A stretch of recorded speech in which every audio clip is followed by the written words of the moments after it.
historian. Yes, indeed, I am that person, and welcome to the 10th episode of this season of the Space Quest Historian podcast. We are coming up on the home stretch of the season with just 2 episodes to go, not counting this one, and I'm going to try very hard to make it worth your while. Case in point, tonight's special guest interview segment features none other than Dave Gilbert, the head honcho over at Wadjet Games. Now, you may remember from my incessant plugging in previous episodes that me and the gang over at Backseat Designers recently did an interview with Dave Gilbert in light of the whole infamous Quest's closing down situation. And if you didn't, allow me to plug it again. Go to backseatdesigners.com and check that shizzle out, yo. Anyway, in that interview, you may have noticed a one-off remark where Dave says to me something like, "Hey, I gave you that interview back in February," in reference to, well, yes, you've guessed it, the interview that you are about to hear in this episode. So yes, by any current news standards, this is what you'd consider an old interview, but let me let you in on a little secret here.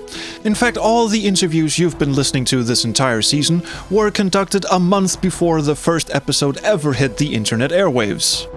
It's just a grand old irony that I ended up interviewing the dear fellow Mr. Gilbert for a second time before the first interview was ever published. So that's coming up later. And also, I've got a very special musical treat for you. Is it as dark and dank as the cold grave of Satan himself? But what? No, Jesus, you are really starting to... Jesus does not live here, you cretinous compost prospect! Starting to get on my nerves with all this black metal bits. Only death and despair and true evil resides in here! Oh my god. Him too! Gone! Poof! Okay, so I take it the audition for that Norwegian black metal band went well. Went well? That's an obscene understatement, you malignant maggot. I killed it. I slayed it. They loved it. Of course, there was a slight language barrier to surmount, but I think I made my point clear in the end. Wait, okay, so how does any of this actually work? See, you're trapped inside this Steve bot here, and you're supposed to not be able to break free under any circumstances, because that weirdo cannibal in the feathery hat told me so. So how can you go on auditions in Norway and, not only that, but in places in Norway where I assume the internet is still considered some sort of witchcraft? Must I really try to explain these hyper-technical intricacies of my essence to you? I'd rather jam a pineapple in my cloaca. That could be fun too, but really, it's a bit worrying how you're suddenly, up and about and moving around like this. Fine. We had a Skype meeting. You happy now? You have a Skype? Sure. Doesn't everybody these days? Okay, fine.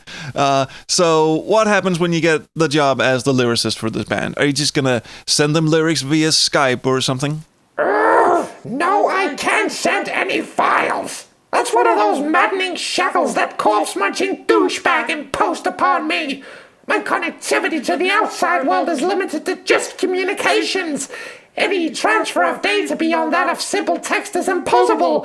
But maybe you could help me out. Dude, I am not your friggin' secretary. I am not gonna sit here and send your lyrics back and forth to some corpse paint-wearing nutsos in Nowheresville, Norway. Oh, no!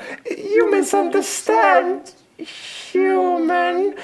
I merely need your help to transfer my essence to their domain in Norway. As you correctly and, might I add, astutely surmised, they are without internet at their residence, and I would be entirely unable to escape their confines. Not that I would want to, anyway.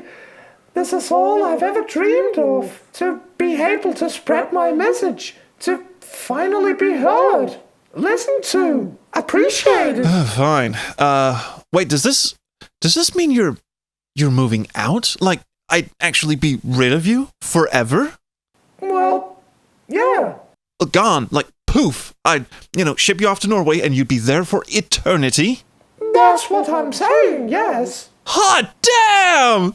That's the greatest news I've heard in a long time! I'm glad you're excited about this. Woo! Oh my fucking god! This is the best shit ever! I'm so happy! I'm so happy! So how do we do this? Have you calmed down sufficiently now? All I need you to do is transfer my essence back onto the magical USB drive that freak left behind, then send it to this P.O. box in Nouvsvog. It's very simple. Oh, I think I can do that. How utterly spectacular is this going to be? Okay, let me see. Where did I put that USB drive? Wait, I'm still doing the show. Hang on. I'll look for it while some of the other segments are playing. This is gonna be great. Okay. Back to the show. Now that I've just gotten the treat of my life, here's an extra special treat for you guys. Ken Allen, whom we'll actually be hearing from in just a moment in our recurring musical talk segment, has recently cleaned out his garage. And yes, I know that's fascinating, but just wait, it gets even better. While doing that, he found some digital recordings of game soundtracks that he did for Tsunami Games back in the day. And that would be games like Protostar, War on the Frontier, Blue Force, that thing that Jim Wallace did after Police Quest didn't want him around anymore, and the two Ringworld games, and so on. And Ken's gone in and remastered those digital recordings in much higher quality than what was on the CD-ROMs of the time, and he's going to put those on Google Play Music and iTunes and all that jazz for purchase in the near future. But here's the cool part for you, dear listeners. If you email Ken before September 30th, 2016, you get the whole thing for free. Yes, free, as in no money, free. All you have to do is email Ken with your name and the name of your favorite digital media service, iTunes or Google Play Music or Amazon Music or whatever you got, and the man will hook you up with a free download code. What email address is that? Well, it is simply ken@kenallen.net. That is ken@kenallen.net. So, yep, that is one for you and only you, fine folks, listening to this show. You get the whole thing for free. How cool is that? Well, what else have we got for you? Well, we have our usual smorgasbord of goodness. We will start with Serena Nelson's fantastic crowdfunding tips, then move straight on into the music talk segment with Brandon, James, and Ken, and probably take a detour around Pete Toleman's filth pit somewhere along the way. But first off, here's Serena Nelson's Kickstarter Corner. Take it away, Serena. Hello and welcome once again to Serena's Kickstarter Corner. Today I'll be finishing up my discussion on communication. There is a lot to talk about in regards to making sure that you keep people informed before, during, and after your campaign runs on Kickstarter or any other crowdfunding site. I've already covered a lot of what you need to know in regards to keeping backers in the loop, but today I want to especially take a closer look at post-campaign communication. Namely, what you should do to keep the people that gave you their hard-earned monies happy while you're working on the game. As I've said so many times before, communication is key to making your fans happy. As long as you stay in touch with them, they won't start grabbing for their torches and pitchforks to lynch you. Going silent is possibly the worst thing that you can do to make people angry, no matter what your project is, game or otherwise. Here's the thing, if you don't at least occasionally pop your head up for air every now and then, your backers will start to wonder where you ran off to. Even if you're still working on your game, let them know that you are. As I've mentioned last time, updates should be frequent, but not necessarily too frequent post-campaign. Usually once a month is a good length of time between saying, "Hi, I'm still here." Just don't go half a year without saying anything. People are usually willing to wait for a great game, but they want to know that their money is going into development for it, and not to some Swiss bank account at a summer home in the Bahamas. Too long of a silence makes people think that you took their money and ran. Don't fall into this trap. It's usually a good idea to post something, anything, at a semi-regular pace. Even if you don't do it via a Kickstarter update, try to show off or talk about something on social media, forums, or even a newsletter. Keep people informed, talking, and happy. That's your primary goal outside of actually making your game. Don't be afraid to say that you don't have anything to show off or that development is taking longer than expected. Those that have had faith in you from the beginning are usually more willing to take this news in stride, but will tan your hide if you go quiet for too long. It's quite a balancing act to make sure that you don't take too much time away from making your game, but at the same time, you don't want to keep your head down for too long either. There's no exact science here, but as long as you keep people informed of your progress, they should be happy. Usually. There will always be someone demanding their money back if it takes too long to make your game, or if you're silent for too long. Most people will be willing to be patient as long as they know you're still working on it. Just try not to take several years for it to see the light of day. Even the most patient person has their limits, and the longer it takes, the more likely they'll lose faith in your project or yourself. Which brings me to my next point of interest in regards to the post-communication topic. Make sure you listen to feedback long after your campaign ends. Keep an eye on comments in your updates and in the main comments section of your campaign. Take them and any critiques and questions via social media, forums, and whatnot to heart. As long as you listen to your fan base and at least comment back, you should be golden. There's not a whole lot more to cover here that hasn't already been said before, so I'll probably just leave it at that. Do right by your fans and they'll stay happy. Don't stay silent for too long and they'll stay faithful. For the most part. Make sure you don't take forever to get to your game out, and you'll probably have fans for life. Especially if it's a well done game. Really, don't rush or cut corners. Anyway, that's about it for this time. Next time I'll be taking the time to compare how crowdfunding used to be back in the boom of 2012 with how the atmosphere is today. A lot has actually changed, especially in regards to adventure games, so if you're interested in the history, be sure to tune in next time. Thank you, Serena. Always great stuff there, as always. Sorry, I was just having a look through my drawers to see where that blasted USB thing has got to. Magic USB thing! Yes, magic. Very, very magic. Okay, yeah, so, anyway, once I find this thing, how does this work exactly? I just plug it in, and... This really isn't rocket science, human. You just plug that thing in and let me do the rest. I've already prepared my essence as a downloadable executable that can be installed on anything with a rudimentary cybernetic interface. Oh, what? No, a cybernet... What makes you think they've got something like that up there in the deepest, blackest woods of Norway? Foolish, pitiful drone. Of course I've made sure there would be an appropriate host mechanism present in my new abode. Unlike you, I plan ahead. Right, I deserve that. But you said there's no internet up there, so how are you... I didn't say that. You said that.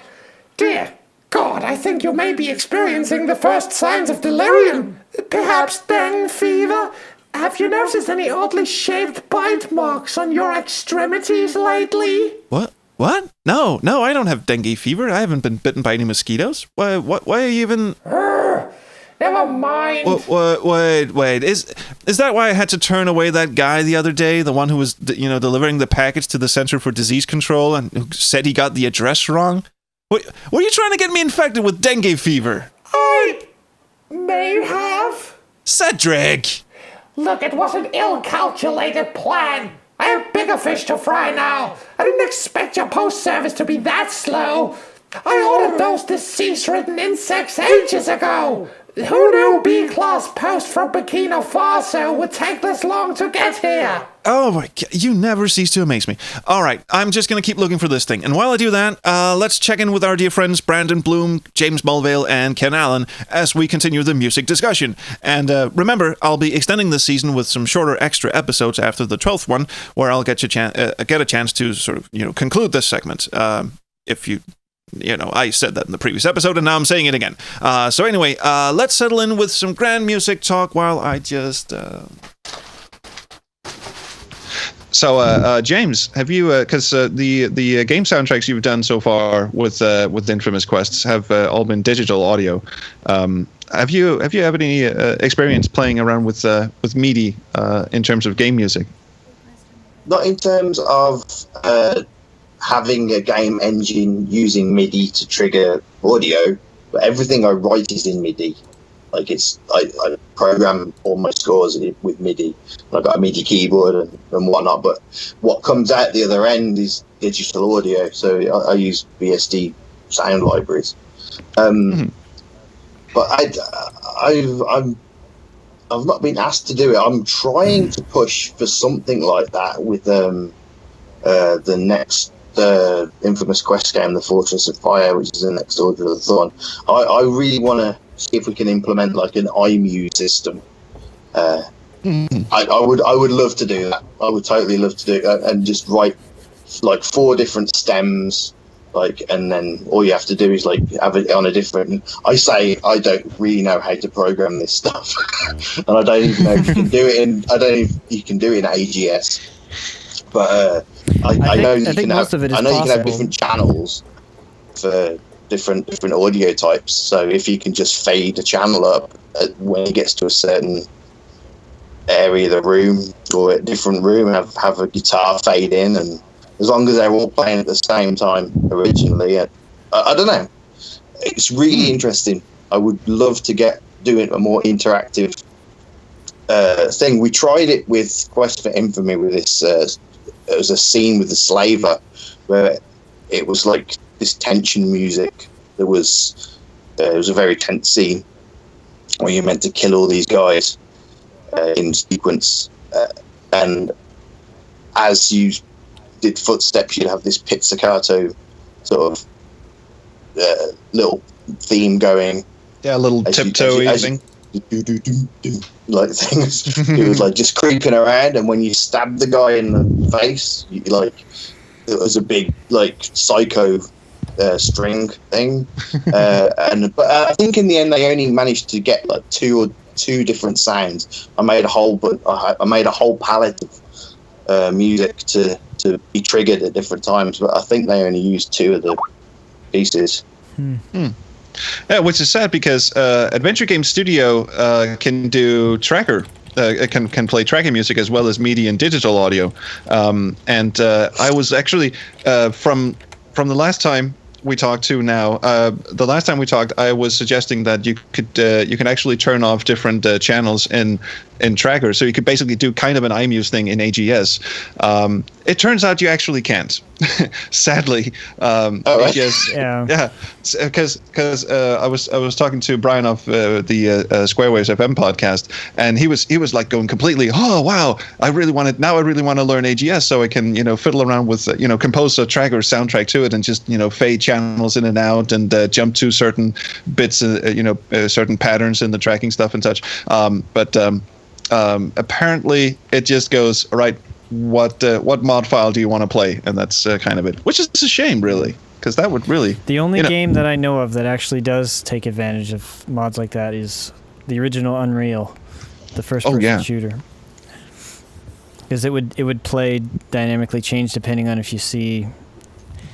And you can choose to have it fade out before it starts a certain pattern sequence too. Like if there's a monster there, it sees you, it starts attacking, changes, fades it out, and then a battle theme starts playing. And then when the thing's dead, it fades out and goes back to the exploration music.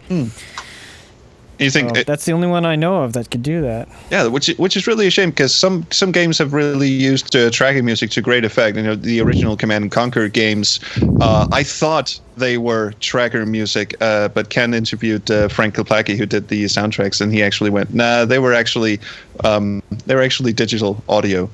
But Unreal used tracking music, and so.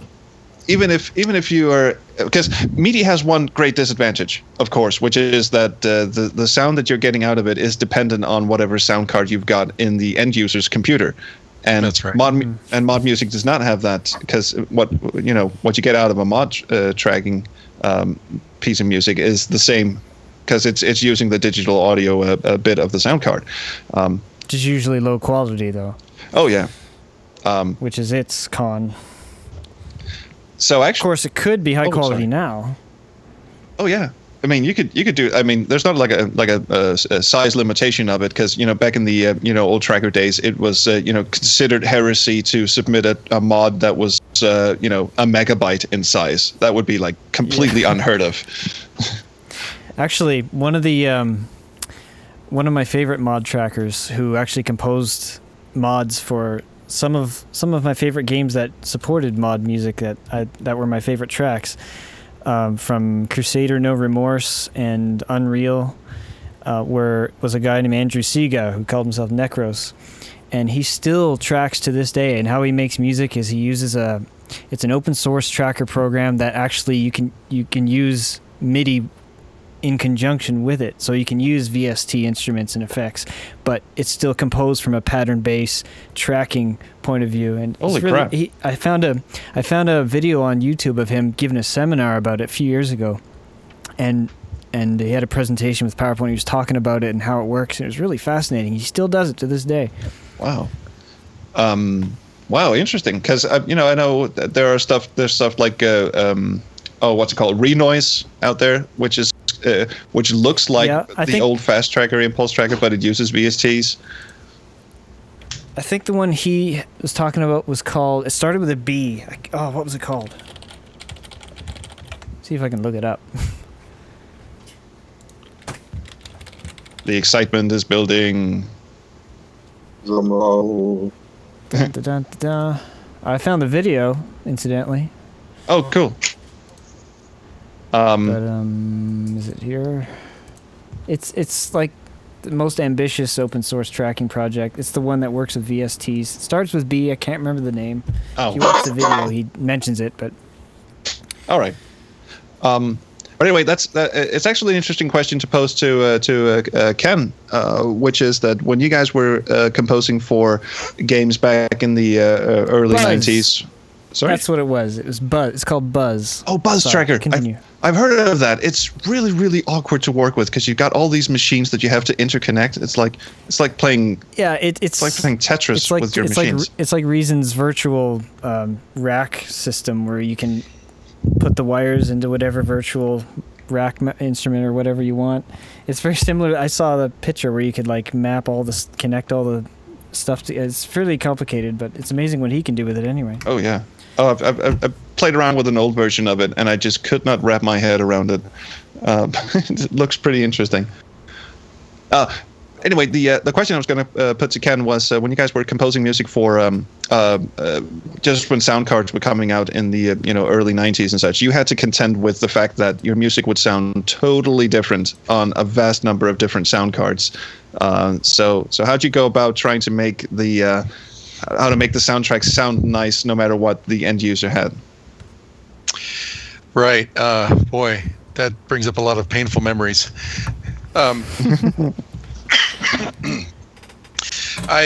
We did have one of every sound card on the market in the music department, and so we were able to test our tracks on the various ones.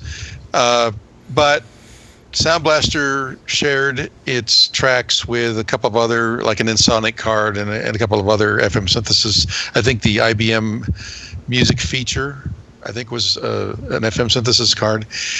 Those would play the same tracks, and we had to kind of find a happy medium. But we always leaned towards making it sound better on Sound Blaster because they had the biggest user base. So, if you had a non-Sound Blaster cheaper card, you probably got a suckier soundtrack. But at some point, we kind of broke people into disciplines, which didn't last very long. Some of us would start writing music on the MT32 and the sound canvas, and then we would hand it off to somebody else to translate to the other sound cards. I'm a perfectionist, so I was never happy with somebody else taking my music and translating it for other devices. So I always went back and kind of cleaned up that work or did it myself. I think on Space Quest 4, we were a day from launching, or maybe it was like that day, and I had heard the PC Speaker soundtrack for the first time, and I was aghast. I mean, it was probably as good as, I can't remember who did the work, but it's probably as good as they could do with what I had done, but I figured I could do better. So I went to the head of production and said, can you give me 6 hours or 8 hours before you ship this thing to manufacturing? I need to clean up the PC Speaker. And he said, why? it's not worth it. And I said, it's just a personal pride thing. I can't let this go out the door with my name on it, and me not having felt good about the way the PC Speaker soundtrack for that game sounded. So he said, okay, I'll give you to the end of the day, and if you're not done, you're not done. I said, okay, deal. So I went through every single soundtrack on the PC Speaker, made it sound as good as I possibly could in the time that I had, and it got out there, and I'm mostly happy with that. You probably will never find any recording of it anywhere, or never need to experience it for anything. But I had the personal satisfaction of making it sound as good as I could. Oh, I am so going to somehow track down a PC Speaker recording of Space Quest 4 and put it on the end of the show. I am so sorry. I can get that for you. Oh, really? Oh, cool. Oh, please do. Please, that would be so awesome. Because I remember you said you basically redid the entire sound. You kept some of the pieces that the other guy had done, but you basically redid the entire soundtrack in 8 hours. Yeah, pretty much. That was such a good time. I can't wait to listen to more of it. And look, I found the magical USB stick. And Cedric's just been telling me about his future plans in the meantime. So, run this by me again. See, I download your essence onto this stick, and then I mail it to this group of dudes in Norway. Oh, yes! God, how hard is this for you to understand? And then they install you on a what now? Oh, I'm led to believe that the device that shall be my new abode is Go on. Is a toaster oven. What? Why is this so funny? Why do you laugh every time I say that? It's a toaster oven. I love it. This mighty cybernetic overlord, grand lyrical genius of the mighty black metal band Fearfuel's Fimple, composing his songs of fear and damnation from inside a... It's a very advanced toaster oven. Seriously, it's one of those smart toasters. It's hooked up to the internet. It's an Internet of Things thing. It has voice commands and recipes and... Oh, forget it. You have your fun, puny brained meat vomit. Meat vomit? That's not even an insult. Stop. You're killing me. Oh, I hope I am. Okay. Well, at this point, I'm actually not even upset that I have to play Pete Toleman's memoir tape. I think I'm good to go on serotonin for the next few weeks, maybe even months. Holy cripes. Toaster oven meat vomits. Oh my god. All right, let's oh, sure. This really is the collection that sells itself. Just type, "Look at collection." The narrator will reply, "It sells itself." Yes, we all remember those classic parser games. And if you're into that sort of thing, do we have a treat for you? Settle in and listen to this free excerpt from Disc 1, To See or Not to See, Cod Coding Coddling Codependent Coders. We join Pete as he explains the origins of the Priapic Mountain catalog in the days of text adventures. People often ask me, they ask, "Pete," and I say, "What?" And then they say, "Can I have a word?" And then I say, "No mate, I ain't got any spare change." And then they say, "No, I've got a question about computers." I then say, "Mate, that's Darren's job." But finally they say, "No, listen, Pete, how do I get into the computer games industry?" I smirk. Sometimes I tilt my head a little bit to the side, roll my eyes and let out a quick tut, shake my aforementioned head and give a knowing sigh. Kind of a bit like this. I put my hand on this person's shoulder and go, "Look, it's great that you want to get into the biz, darling. It's almost always a woman that asks me about these kind of things, and I'm nothing if not a supporter of equality, so I go out of my way to give women advice if I can, whether they're wearing headphones or not, whether they ask for that advice or not, whether they need to know that what they're wearing is very fine or makes them look a bit frumpy. Anyway, I go, darling, you need to do what I did. My way of getting into the biz is the only way of getting into the biz. If you follow my path, you too can be a famous adventure game designer. So what was my way, other than my 4th and 6th favourite karaoke songs? Oh, Blue Eyes at 4, obviously. Sid Vicious at 6. I do like that little number. It's easy to sing. The Sid one's easier to sing because he's, he's not really singing, is he? You know, he's more warbling. I suppose it really depends on how much I've drunk as to which one I try to go for, but I don't drink as much as I used to, so usually it's the Sinatra version that I go for. So what is my way? Well, it's very simple. And frankly, when I hear about companies folding or complaining that the bottom has fallen out of the market, or your hiring practices are discriminatory, I know that they're simply not as talented as me. All these kids with their degrees and their stupid haircuts, they think all they have to do is work for 4 years to get a master's degree, work for free as an intern at a major studio, and then, hopefully, translate that into a low-paying job doing piecework for anyone that'll hire them. They think that it's really that easy. Now, these people are idiots. It's even more simple than that, and I'm going to tell you how. So, if Serena fucking Nelson can get a spot on a top-rated podcast giving advice to snotty little cunts in their bedrooms about how to do a Kickstarter, fucking melt. Wouldn't know a solid business plan if it slapped her in the face, and I literally slapped her in the face with a business plan. Although, I actually didn't. I didn't slap her in the face, literally or metaphorically, and if she claims that I did, then she's a fucking liar. So, if Nelson can get a top-rated podcast that apparently charges way too much for advertising time, but hey, I've paid for it, let's go with this, then here's Petey's 4 steps to success.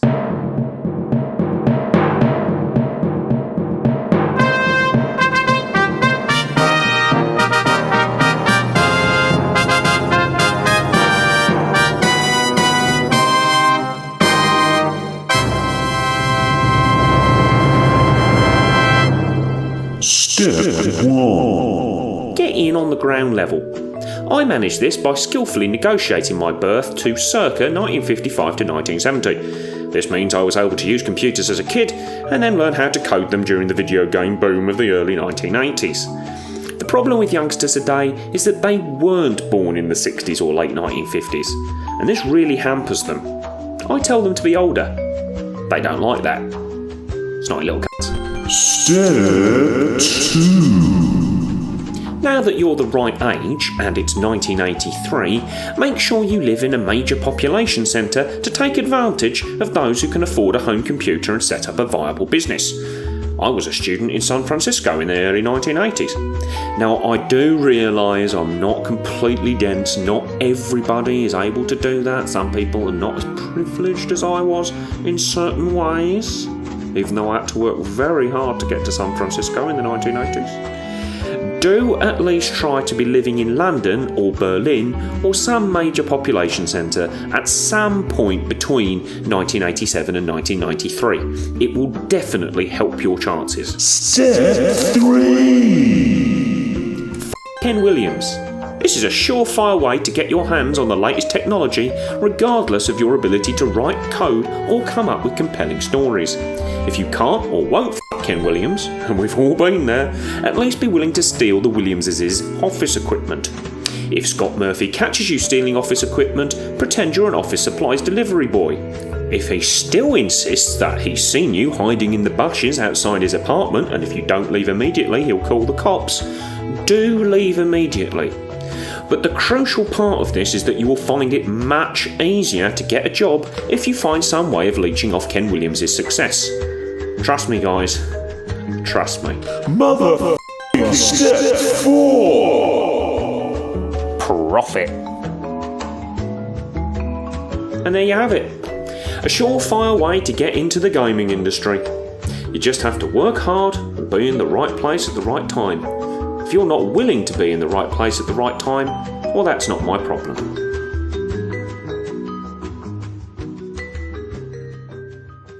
Alrighty, Heidi.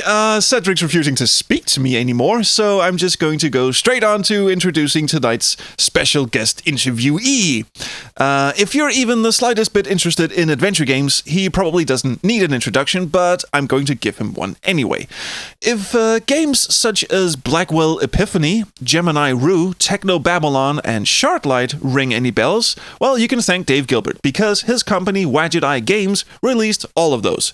He's been at it since 2006 when he released his first game, The Shiver, and has been steadily making a bigger and bigger name for himself in the game industry, to the point where his company was named one of the only 3 game developers that legendary designer Maury Brianardi, or Brian Moriarty as his real name is, would entrust him with a sequel to Loom. A sequel that has never happened and is never going to happen, but just to be mentioned alongside Telltale and Double Fine is pretty big stuff. And I do have to mention, as I said at the start of the show, the interview that you're about to hear was conducted a long time ago, all the way back in February of 2016. And at the time, I had only played the first Blackwell game, much to Dave's chagrin. But I have since played and enjoyed all of them and can heartily recommend them. In fact, they do get better and better with each installment. And I've also played a lot of other titles that he has under his belt as publisher. So, anyway, without further ado, here is the man himself, Mr. Dave Gilbert.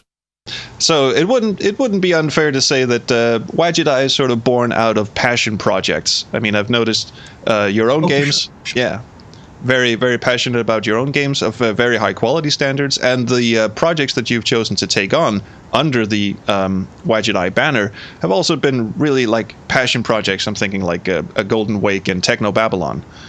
Very much so. So how did you end up going from developing and releasing your own games to, taking on other projects from other developers?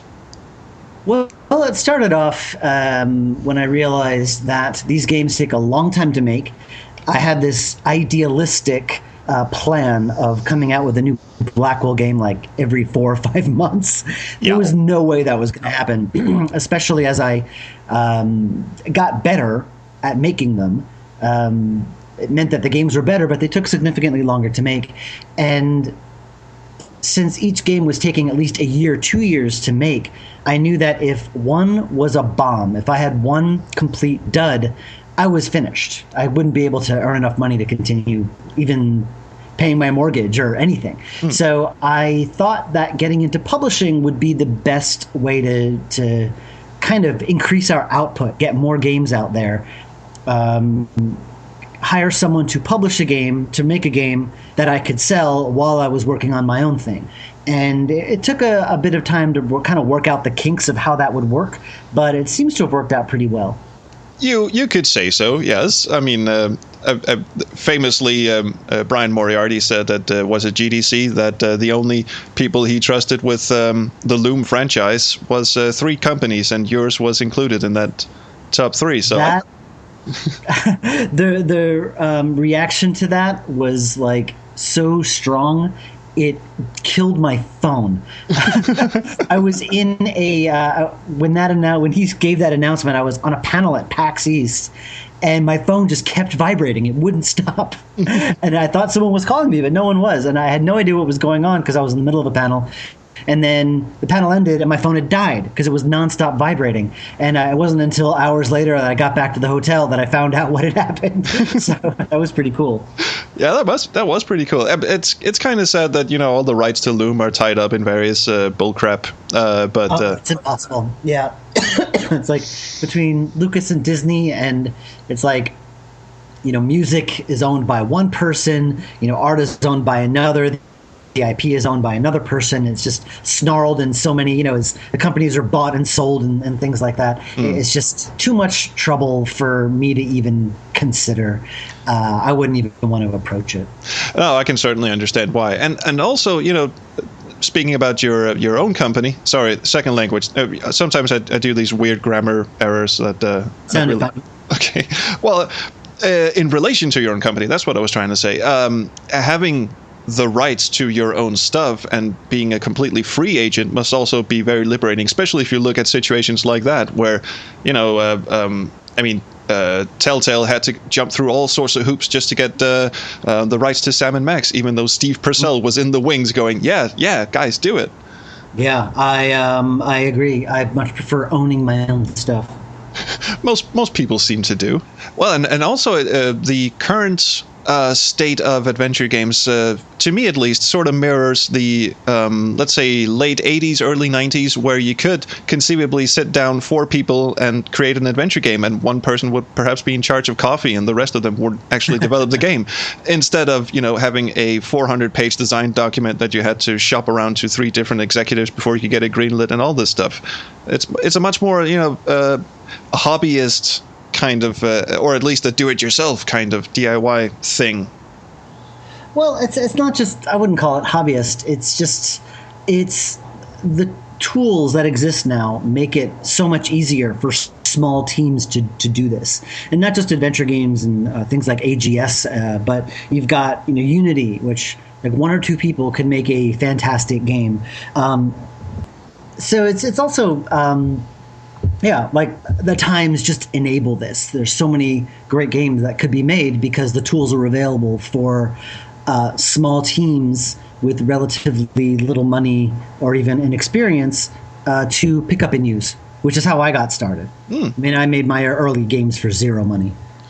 Well, yeah, as in a hobby. That actually leads me into a different question, which is that something that's been, dogging you perhaps, is that people have been looking at Wadjet games and said, okay, these run in 320 by 200, they must be retro games. And you've already started now breaking out of the shell, forcing poor old Ben Chandler to draw in a higher resolution and such. And we've also had this discussion on Twitter a number of times, but I just want to get you on record. Where do you stand on the whole, Wadjet makes retro games?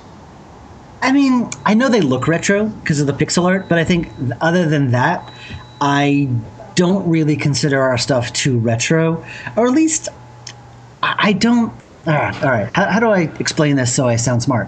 I have very conflicting thoughts about this. So speaking about it intelligently is difficult. I love those old games. I love those old style games, and it kind of always bothers me though when my games are called like they're rigidly old school. They're love letters to LucasArts or Sierra. They are rigidly faithful to those old styles, and I just want to scream and say no, they're not. They're what you might remember those games being.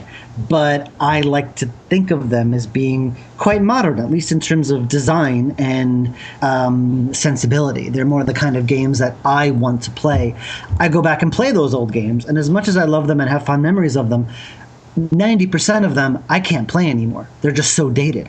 And I am well aware of that. And try to design the games that I write or that I publish with that in mind, that they've got for a modern audience where the internet exists. And you're only stuck if you want to be, and there's no need to throw up unnecessary obstacles just because I think that they need a bit more challenge. I spend a lot of time thinking about that, how to make the games more immersive and interesting and fun, rather than, I need a puzzle here. So I think of like those horrible puzzles that everyone hates. That's being slavishly loyal to those old school games from the early 90s. I don't do that stuff. The only thing really retro or old school about my games is the art. I stand by that. Well, cool. Yeah, and what you're talking about like things like dead man walking situations and dead ends, and because there's the ability to die in your game, certainly, or at least in some of the games that you. Sorry. Some of them, yeah. Yeah, but I can certainly see what you mean. That we've been adventure games have not been as stagnant as some members of the mainstream press might say that they have. Like they haven't evolved at all. They certainly have. I mean, we're looking now at a point where people on Twitter complain if there's a sliding tile puzzle in the game, whereas that would have been a cool thing back in the early 90s. Now we're kind of sick of them. Interesting. What I find very, very interesting is like people complain, these games haven't evolved at all. But what what happens is, and this is at least my interpretation of it, there are a lot of new developers coming out. They want to make adventure games, and this is what they think adventure games are. So they do the same thing that was done 20 years ago. And 10 years ago, when I first started, if I had a bigger budget and more time, I might have done the same thing. But because I had very little money and very little time to get games out, I needed to get games out fast so I could earn money from them. I had to keep things very short and very simple, and I think lucked into the right strategy, because Blackwell Legacy, Blackwell Unbound, very, very easy games. And so I focused a lot more on the immersion factor of them. And I think that was the right move. Even though I didn't go into it thinking this, I kind of lucked into doing the right thing, because I know that whenever I play a game, the immersion factor is big for me. It's like I want to feel like I'm there. I want to feel like I'm making the events happen, or they're happening to me, or I'm learning about the world by exploring it. I love that kind of stuff. And so that's what I try to do in my own games. Well, I can certainly see that as well, because pretty much every game under the Wadjet Eye banner, not just the games that you've made, but every game seems to be very, very big on storytelling. And the puzzles are in there, of course, to make it a game, but they're very, very well integrated into the story. You don't have any games in your catalog that are kind of like Myst or Seventh Guest, which, tell a story, certainly, but the puzzles are kind of disconnected from the narrative. I get the sense that your games are, and I say your as in Wadjet Eye in general, are very much a story and, as you say, immersion experience, and not a game like gamers, like achievement kind of thing. No, not at all. I think a lot of people misunderstand me when I say that I don't like puzzles. And it's not that I don't like puzzles. I just don't like puzzles that are there for the sake of it. I mean, I've worked with lots of developers who feel that a sequence is too easy, so they want to throw in a puzzle. They throw in, and I say, well, you're missing the point. If someone says something is too easy in your game, that usually means that they're bored, that they're just coasting through it and they're not enjoying themselves. So the trick is not to make it more difficult and throw up a random obstacle. That's not fun. But what can you do to make this more fun and engaging so the player is enjoying doing it? Exactly. But always successful. I'm not always successful, but that's I'm always thinking about that whenever I design a sequence. Well, we are talking philosophy. We're not talking execution. I guess the flip side of that is some games that I've played tend to, I suppose, skip challenges altogether, or just really focus more on storytelling, and it becomes almost a passive experience. Take a game like Phantasmagoria 2, for instance, which it's a fine story and all, but you're basically not really accomplishing anything. There's like two things in that game that I would say is a real puzzle, and the rest of it is just clicking on objects until you progress through the story. So how do you balance that? If you come up across a section in a game, say you're working with a developer who's creating a game, and they have this big chunk in the middle of the game where they say, all right, I have to put a puzzle in here because otherwise the player's just leaning back watching a 30-minute cutscene. What do you say in that situation? Well, I always say this. I always use the example of robbing someone's house. Where you're in a game and there's a man and you talk to the man and he can tell you his life story all through dialogue, and maybe you'll process a third of it. You won't remember a lot. Or you could rob his house and sneaking through his rooms, looking at his pictures, looking through his files and books and things and diaries.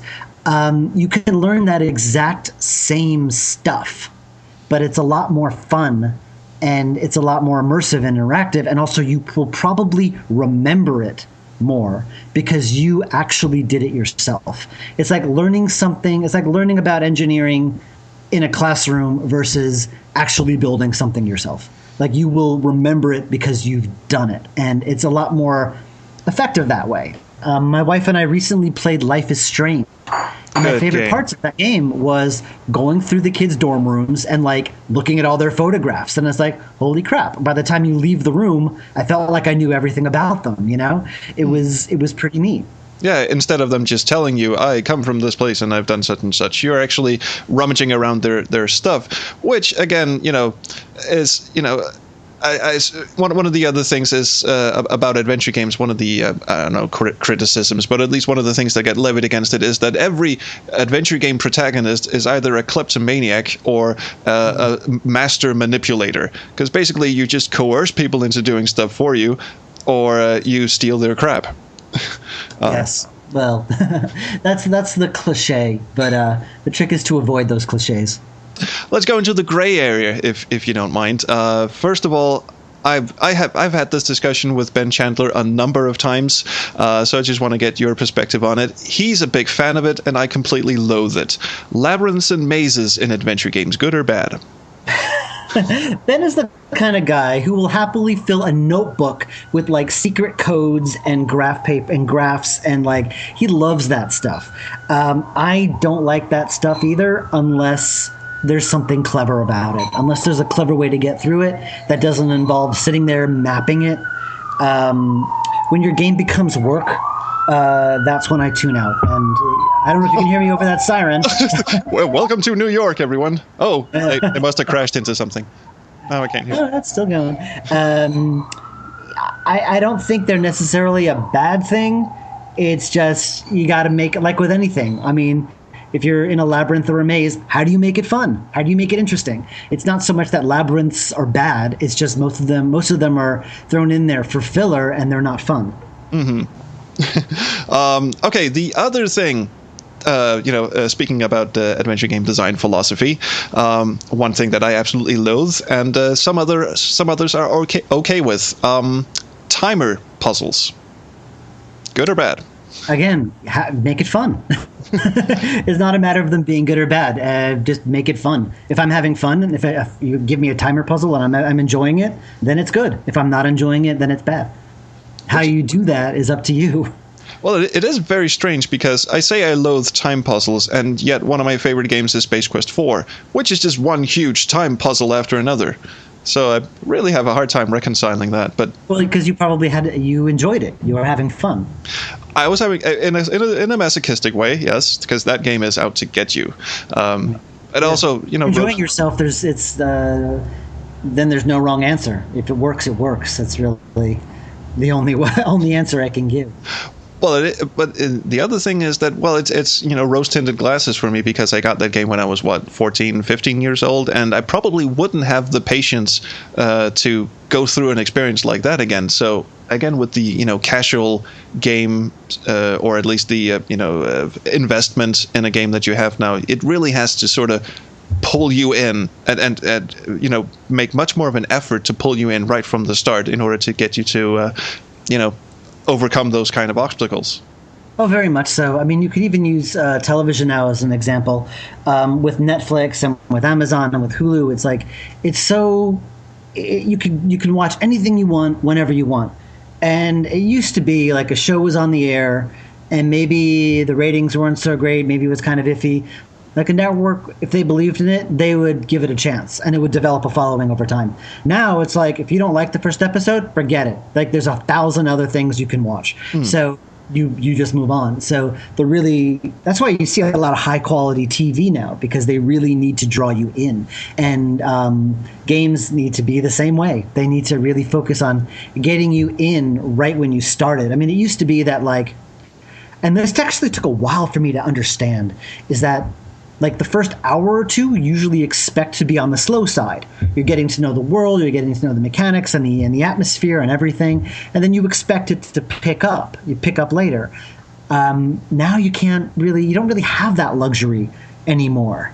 You really need to grab them as soon as the game starts, and it's a challenge. It's a challenge. One of the things that I enjoy doing, on the air, off the air, to anyone who will listen, is to compare, especially adventure games, to the written medium, and sort of a a logical evolution of the written medium, basically a logical evolution of storytelling, from cave paintings to printed press to adventure games. And a lot of people do, compare a good, solid adventure game story to, this would work great as a novel, this would work great as a book. And I'm going, no, it works as an adventure game because it has all of these interactive elements that you don't find in a book or in a movie. But the luxury of starting a story out slow, like you would in a novel, for instance, establish the scene and all this stuff. Would you say that's would you say that's a detriment to adventure games, that they can't do that anymore because people's attention span have shortened? I mean, oh well, yeah, of course you can do that now. It's just you got to do it in a different way. I mean, it's like how if you watch. Are you a fan of Doctor Who? I know of it. I'm more of an X-Files kind of guy, but sure. All right. Well, I'm a big fan of Doctor Who, and it was rebooted. Not rebooted, but it was brought back in 2005. Yeah. And I love classic Doctor Who, but I watch the new stuff, and I love it. I try watching the old stuff, and it's just so slow paced. But really, it's just I've always wanted to say, I imagine you could take some of those old episodes.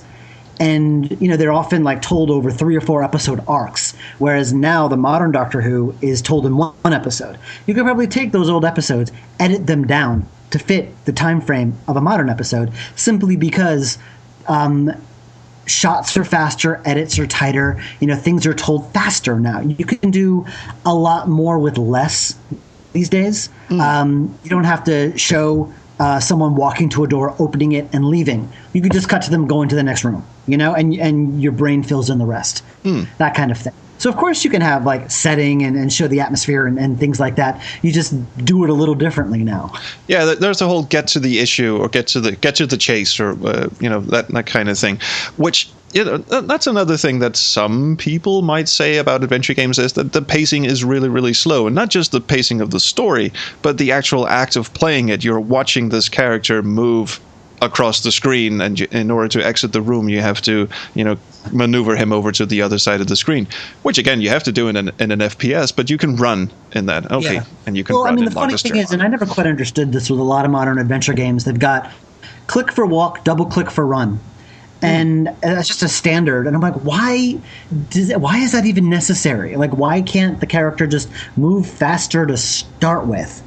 And it's like, yeah, you're basically, or there was, I think, in one of the Pendulo games, they had a system where if you click on something and you double click, he'll disappear and reappear to where you clicked. Yeah, Torrance Passage does the same thing. Smooth.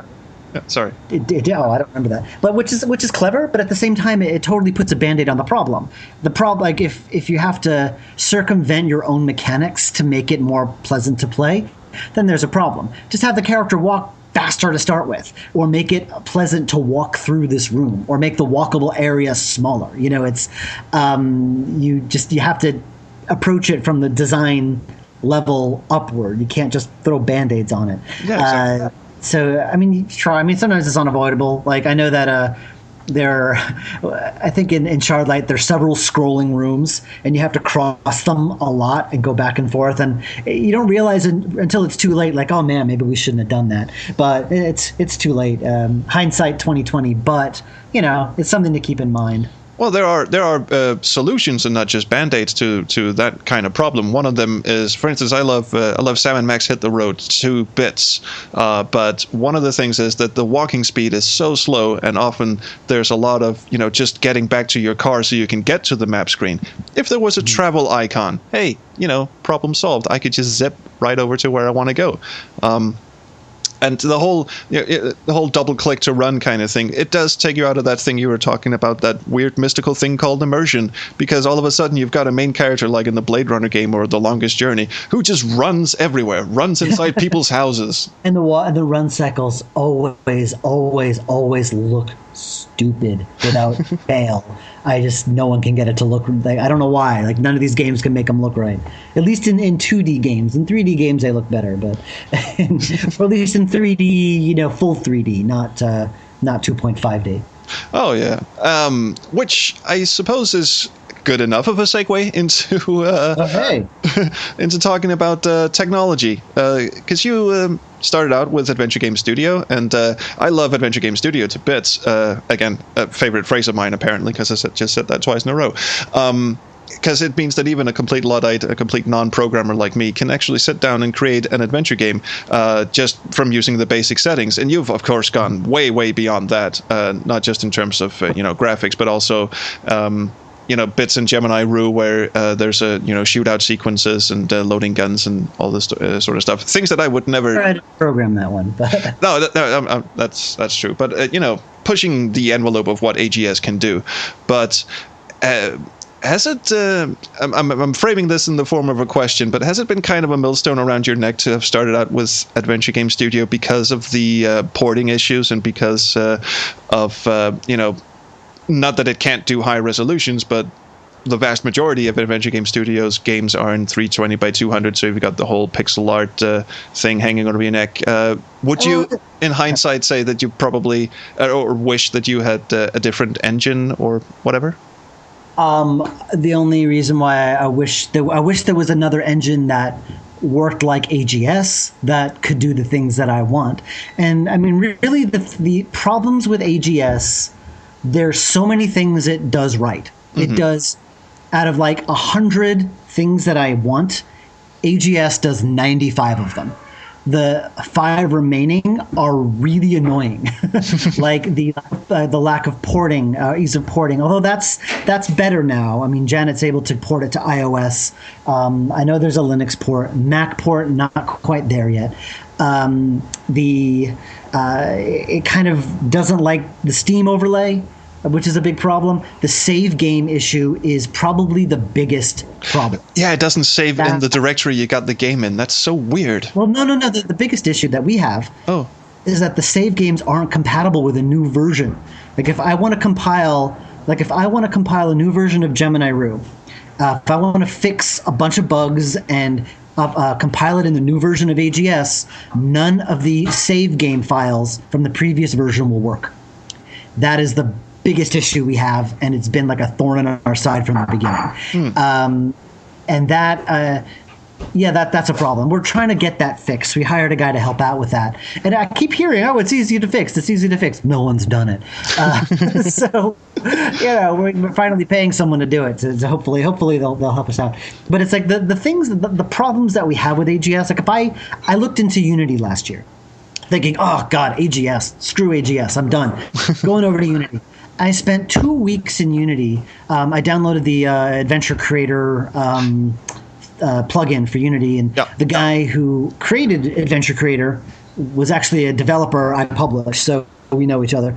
And I spent like 2 weeks. I spent about a month playing around with Unity, and I spent weeks with Adventure Creator trying to do the very basic things that I learned to do in AGS.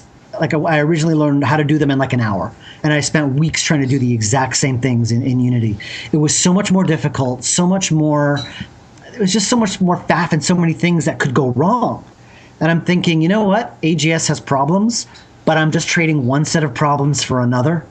So I'm just going to stick with the devil I know, because I know AGS really, really well.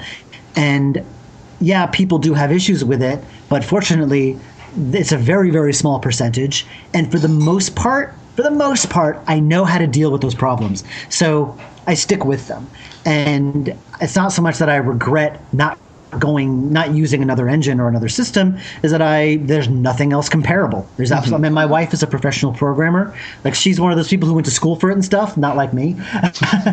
And she even tells me that AGS is the most user-friendly engine system that she's ever worked in. It's really well documented. Everything about it is great. She loves it. And there's really nothing out there comparable. So I keep using it because there's really nothing else I can use at the moment. So, well, we are actually kind of coming up on the hour, but I just briefly wanted to, swing by my little area of expertise, which is that would be the one, of course. So I gather you're pretty well versed in not just Space Quest, but adventure games in general. So I'm assuming it's been a long time since I played any Space Quest or Sierra game, but yeah. But do you? At least you have played them. I've actually interviewed people who haven't played them, and I was shocked. But according to Twitter, you haven't played all of Blackwell. That is absolutely true, and I do apologize. I've played the first game, and I do own them all. Well, as long as I have your money, that's totally. That's all I care about. I got them on sale. Sorry. That's all right. But yeah, I do plan to play all the Blackwell games because I really like the first one. Oh wait, let's just sidetrack for a minute there. One of the things that struck me when I was playing Blackwell is that it's got this very I don't want to say Ghost of Whisperer vibe about it, but it's got this very spirits and afterlife and all of this stuff hanging over it. And then you've gone and done games like the Shiva, which delve into Jewish religion and such. You seem to have a lot of spirituality going on in your games. I don't know about that. All I'll say about the Shiva is that, it was just some thoughts that were going around in my head at the time, and I sort of explored that by making that game, not really coming up with any conclusions, but just sort of exploring the ideas. And I wouldn't say I'm spiritual. It's just something I think about, and the great thing about ghost stories is that a lot of them are about regret and loss and things left undone and that kind of thing. And I was able to explore a lot of that with Blackwell. Maybe not so much Blackwell Legacy.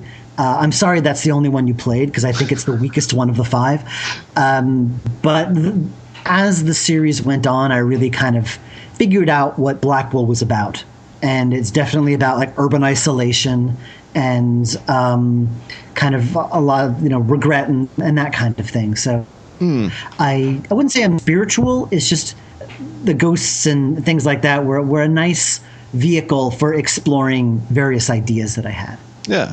And I mean, I have to start somewhere, so I might as well start at the beginning. So I am definitely going to pick up. I was actually planning on doing a YouTube Let's Play and starting with the second one, and then I thought, that's kind of stupid. Starting with the second one, I should start with the first one. But I've already completed it. Oh my god. My internal logic is completely off whack. I don't think anyone would mind. The second one's better. Yes, I've heard it gets I've heard tears have been shed over the finale. Yes, I'm very proud of that. You like making people cry, is that it? Well, it's more that it's not that I like making people cry. I like knowing. Well, it's more. Well, no, it's a fair question. I like knowing I've reached people. Exactly. I did something right.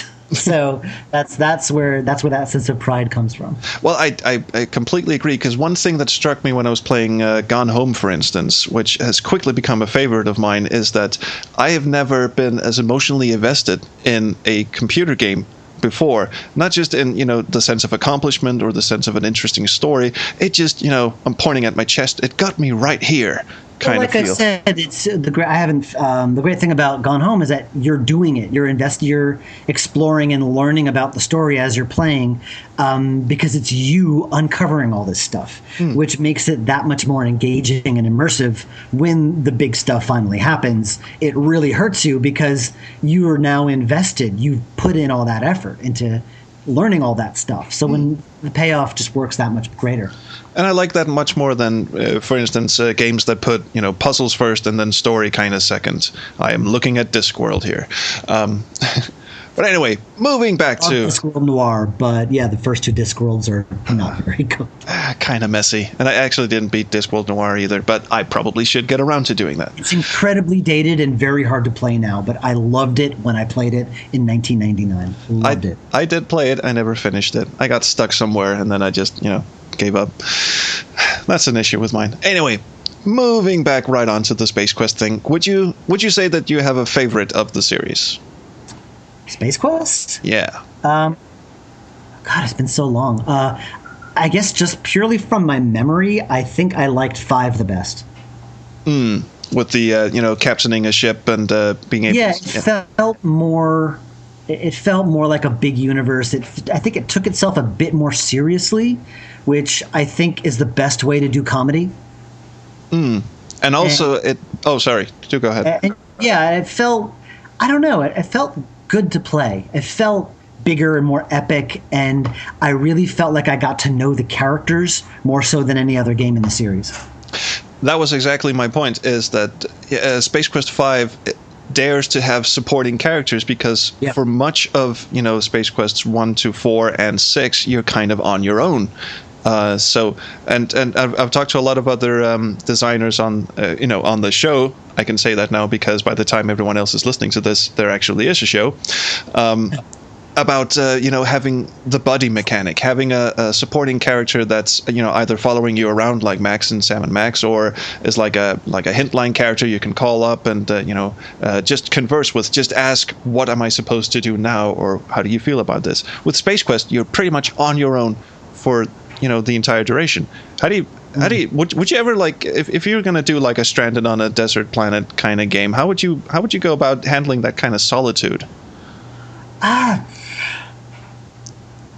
I mean, again, I think it always put the focus on immersion, and you don't always have to have characters talking to you. It's more that environmental storytelling, let the environment tell the story. The music, ambient sound, have the character occasionally talk to themselves, maybe, or even without that. It's just, if you're going to do that, that's a conscious choice, and you can't. You have to let that work for you. Let the isolation work for you. That's a key point in your game and the environment, and it's more that you have to let the environment and the world kind of tell the story. Right. But you have to, that's why you make that kind of game in the first place, specifically for that reason. So with you, I can gather, story really comes first, and you build a game around that. Usually, yeah. All right. I mean, you always have to. There's always a balance. You have to always consider. Okay, is this a character-based game? Is this a story-based game? Is this an environment, world-exploring-based game, or even a puzzle-based game? Like Blackwell, I think was character-based for sure. Mm-hmm. It's all about the characters you meet. Primordia, exploration, all about the atmosphere. Gemini Rue was story-based, and so. Once you determine what your focus is, you can tailor everything else around that. Anyway, I think I've taken up enough of your time. I've just really want to say I'm very, very grateful that you accepted the invitation and wanted to be on the show. It was an absolute honor to converse with you, and I hope to do so more in the future on Twitter. Sure thing. Where are you located, by the way? I am in Denmark. Oh, okay. So, no. Thomas Reagan used to be in Denmark. Now he's in Norway. Okay. The composer of Blackwell. Oh, really? Oh, yeah. So we've got a lot of time difference and a xenophobic government going for us. That's about it. Right on. Well, thank you. So I suppose the last thing I'll ask you is, of course, what every podcast asks.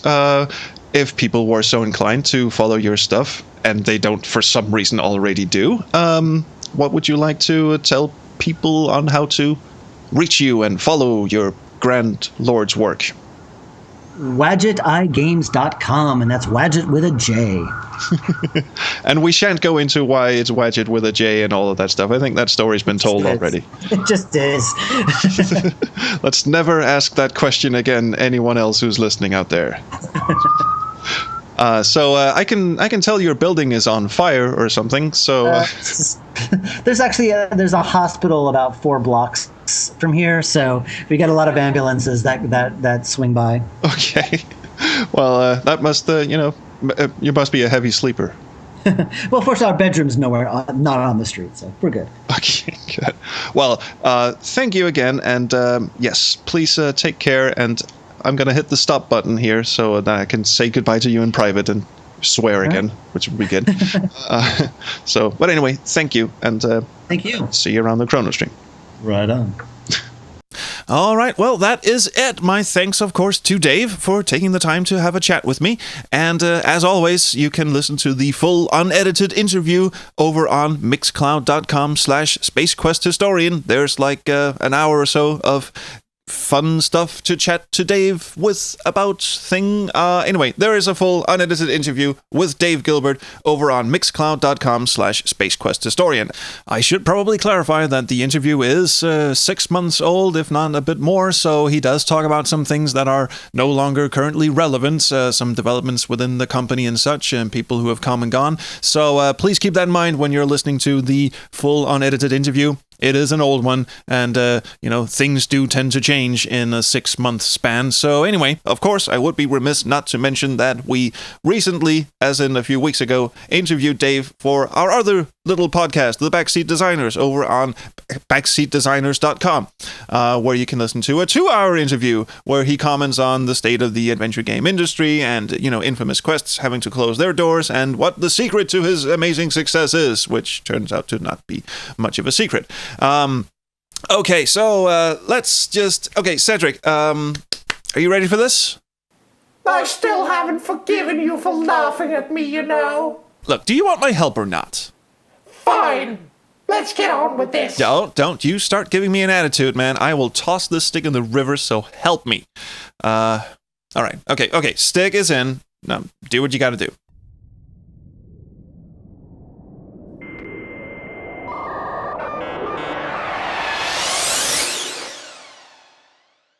It is done! Wow.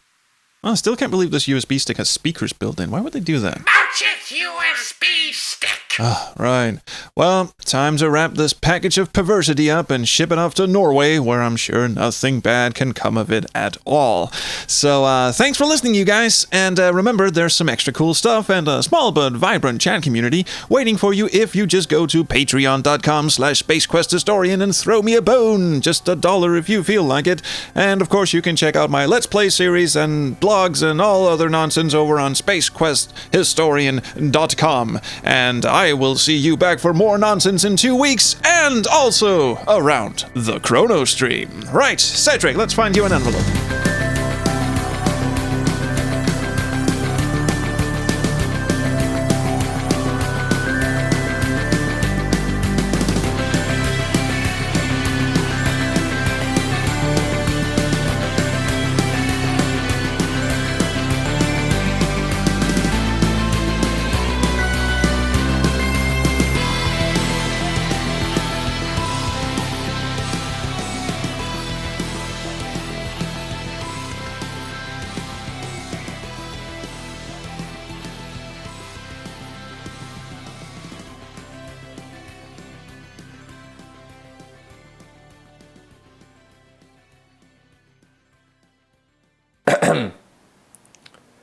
This is like my 3rd attempt at this, and I stink. Went well. That's an obscene understatement, you magalic. Well, that's a tongue twister.